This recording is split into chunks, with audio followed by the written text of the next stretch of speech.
Assalamualaikum warahmatullahi wabarakatuh. Perkenalkan, nama saya Rifki Bintang Pradana, NIM A11 2022-14038. Di sini saya akan menjelaskan project UAS Machine Learning saya, yaitu klasterisasi K-means.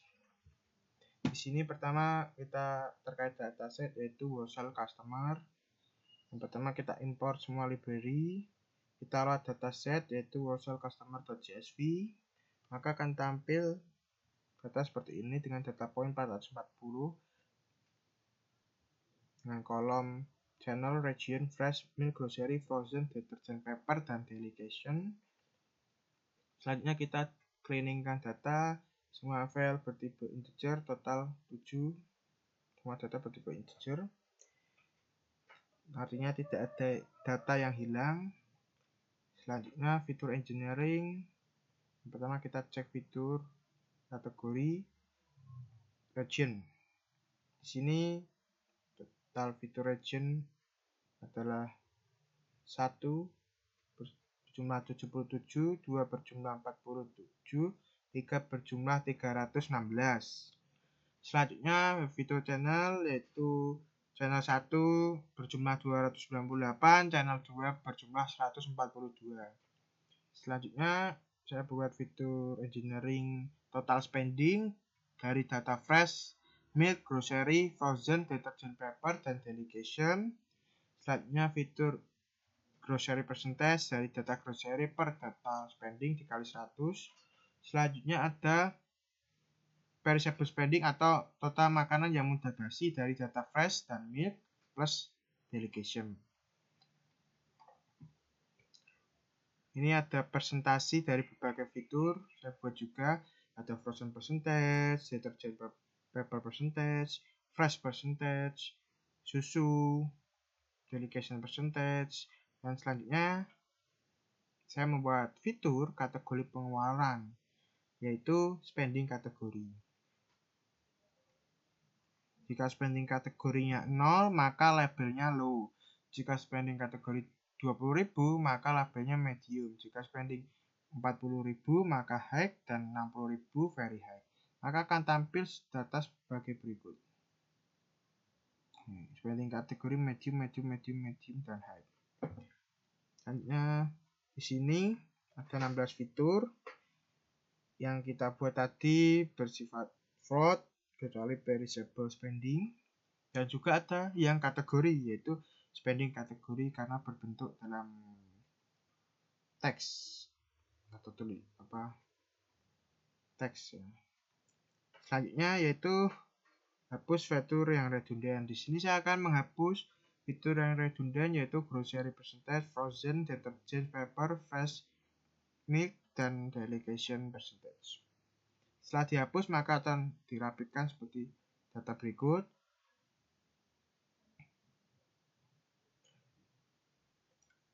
Setelah dihapus maka jadi 10 datanya.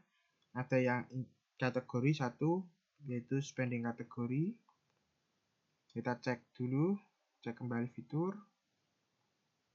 Itu fitur yang telah saya buat tadi.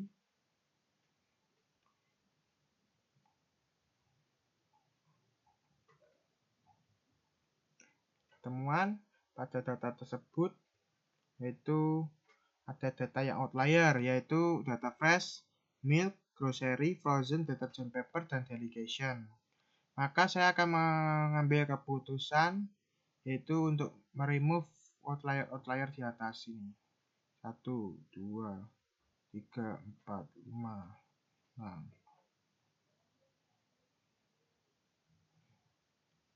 Setelah dihapus, data yang outlier tadi akan berjumlah 246. Selanjutnya kita cek korelasi. Di sini sudah satu semua alias runtut, tidak ada data yang loncat-loncat. Selanjutnya kita pre-processing data.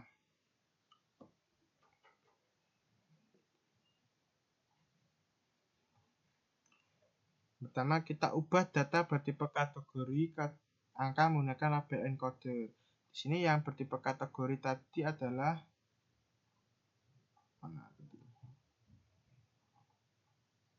spending bersifat kategori. maka saya akan mengubah yang namanya fitur spending. Kategori ini menjadi angka menggunakan label encoder.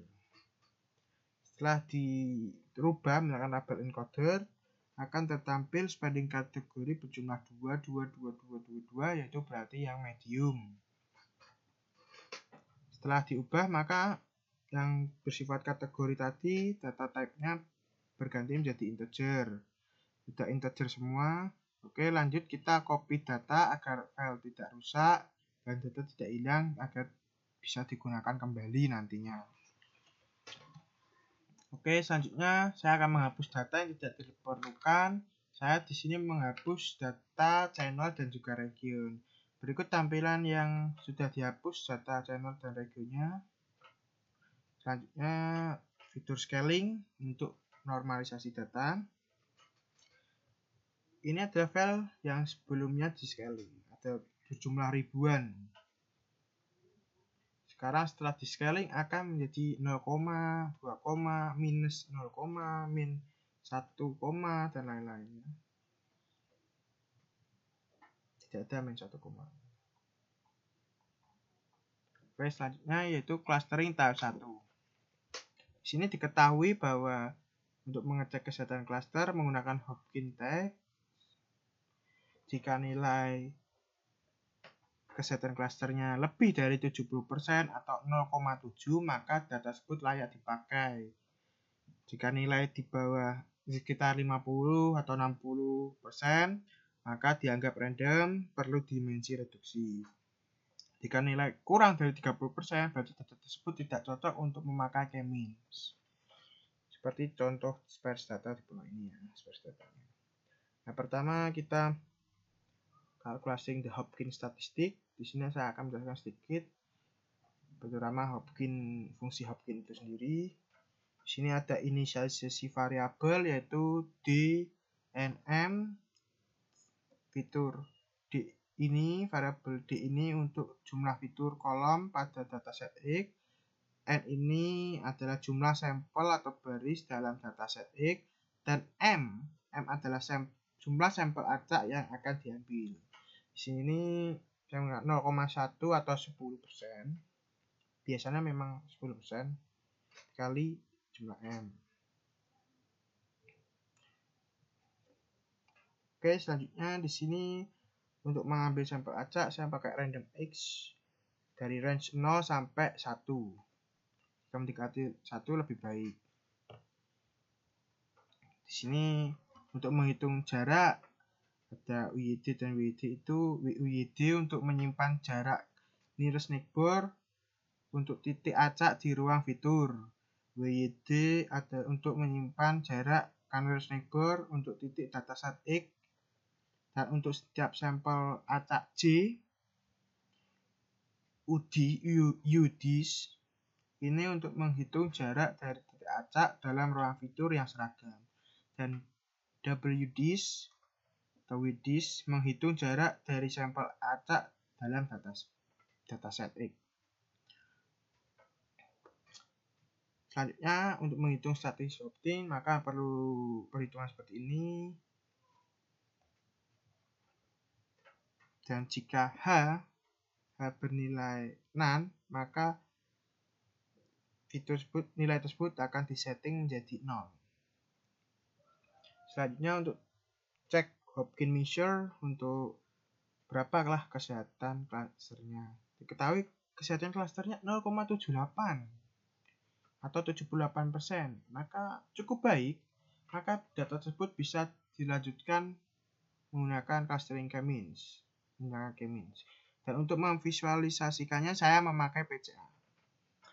PCA ini sendiri komponennya saya berjumlah 3, yaitu adalah PC1, PC2, dan PC3. Maka menggunakan bentuk 3D akan ditampilkan seperti berikut. Tidak ada data yang overfitting atau loncat-loncat atau melebar kemana-mana. Cukup bagus ke center datanya. Selanjutnya yaitu clustering. Tahap 2 menggunakan k-means. Untuk mencek K optimal, saya menggunakan metode ELBO. Di sini menggunakan metode elbow, kita dapat mengetahui jumlah K itu adalah 4. Kenapa 4? Saya memutuskan menggunakan 4 karena 4 adalah penurunan tajam terakhir. Bisa dilihat di sini dari K2 ke K3 itu sangat tajam penurunannya, dan K3 ke K4, K3 ke K4 juga cukup tajam, tidak kalah dengan 2 dan 3. Namun di K4 ke 5, ke 5 ke 6 dan seterusnya sampai 12 ini tidak begitu tajam, landai. Nah, bisa disimpulkan bahwa K4 ini adalah penurunan tajam terakhir dari K3 menuju K4, dan K4 ke K5 itu sudah landai. Maka di sini saya menggunakan elbow sama dengan 4 dengan skor 546,357. Keputusan saya menggunakan cluster K optimalnya menggunakan 4. Di sini clusternya menggunakan K-means. Di sini clusternya inisiasi K-means dengan K sama dengan 4. Kita lakukan clustering pada data PCA. Data PCA disimpan ke dalam cluster. Kita tambahkan kolom hasil clustering ke dalam data frame PCA skor DS dengan array cluster yang nantinya akan kita pakai. Untuk visualisasikan saya pakai 3D seperti tadi, maka akan menghasilkan data seperti ini. Sama, harusnya memang sama, tapi lebih berwarna saja menggunakan warna-warna yang cerah.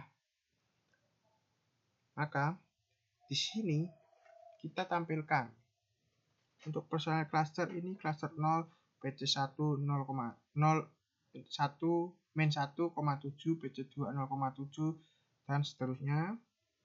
Personalisasi cluster yang saya temukan yaitu cluster 0 memiliki nilai PC1 yang rendah hingga sedang dan nilai PC2 yang rendah hingga sedang dengan PC3 yang lebih tinggi.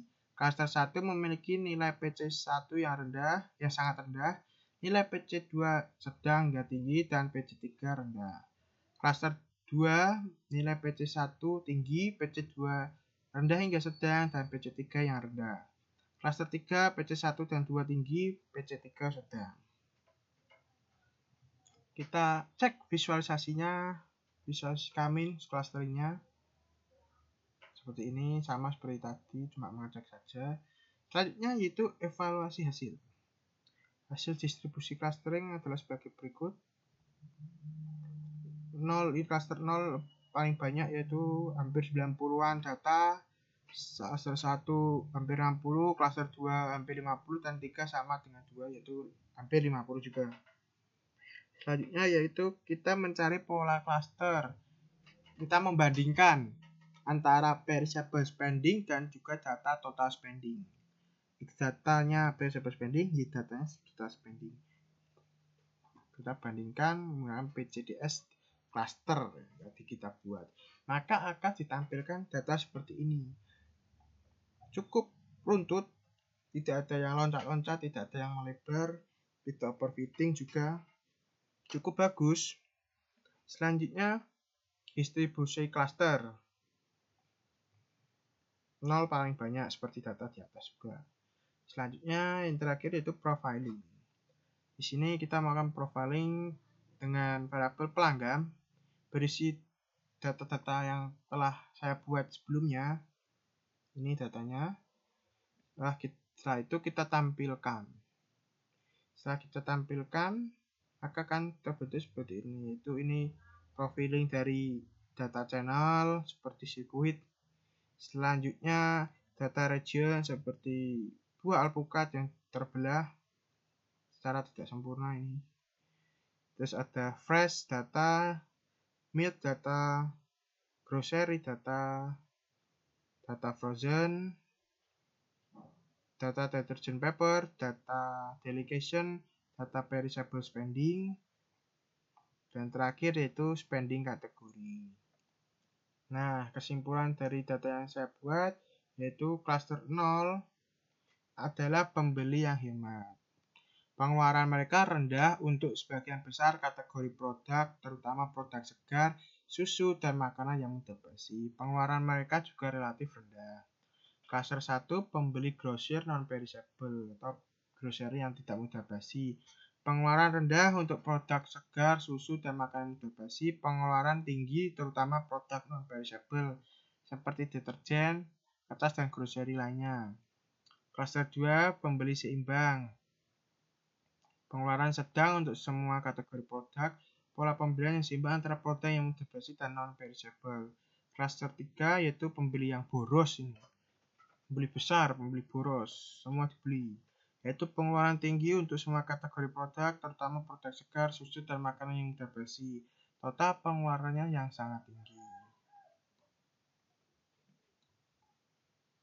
Mungkin itu saja yang saya bisa jelaskan mengenai EDA dari data tersebut, terus clustering menggunakan K-means, dan juga melakukan personalisasi apa yang saya temukan. Mungkin itu saja. Terima kasih telah menonton. Wassalamualaikum warahmatullahi wabarakatuh.